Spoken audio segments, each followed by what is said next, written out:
আজকে পোলাও এবং গরুর মাংস রান্না শেয়ার করব। সয়াবিন তেল দিয়ে দিলাম ঘি, এলাচ দিয়ে দিলাম, তেজপাতা দিয়ে দিলাম, পেঁয়াজ কুচি দিয়ে দিলাম, ব্রাউন কালার করে নেব। ভালো করে আমি ভেজে নিয়েছি।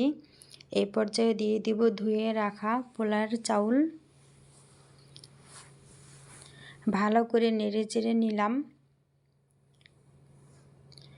এখন দিয়ে দিব লবণ, আদা রসুনের পেস্ট দিয়ে দিলাম। ভালো করে আবারও 2 থেকে 3 মিনিট আমি ভালো করে নেড়ে চেড়ে নিলাম।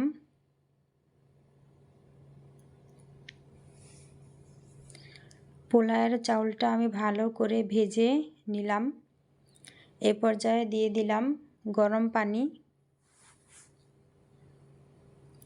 এই তো বলক চলে এসেছে, লবণটা ঠিক আছে দেখে নিলাম। এখন সিদ্ধ হওয়ার জন্য চাউলটা ঢাকনা দিয়ে ঢেকে দেব। 15 মিনিট পর আমার চাউলটা খুব সুন্দর করে পারফেক্টভাবে সিদ্ধ হয়ে গেছে। কি সুন্দর তৈরি হয়ে গেল ঝরঝরে পোলাও রান্না করা। আপনারা এভাবে বাড়িতে রান্না করে খাবেন। গরুর গোশতগুলো আমি ভালো করে কেটে ধুয়ে নিলাম, আলুগুলো ধুয়ে নিয়েছি কেটে। সরিষার তেলে পেঁয়াজগুলো ব্রাউন কালার করে ভেজে নেব। সব ধরনের মশলা আমি দিয়ে দিব এবং একই সঙ্গে তেলে ভেজে নেব। ভিডিওটি যদি ভালো লাগে লাইক, কমেন্ট, শেয়ার করবেন। কে কোথা থেকে দেখতেছেন কমেন্টের মাধ্যমে জানাবেন। ব্রাউন কালার হয়ে গেছে, অল্প পরিমাণে পানি দিয়ে দিলাম। এখন লবণ দিয়ে দিব, হলুদের ফাঁকি, মরিচের ফাঁকি দিয়ে দিব, আদা রসুনের পেস্ট দিয়ে দিব।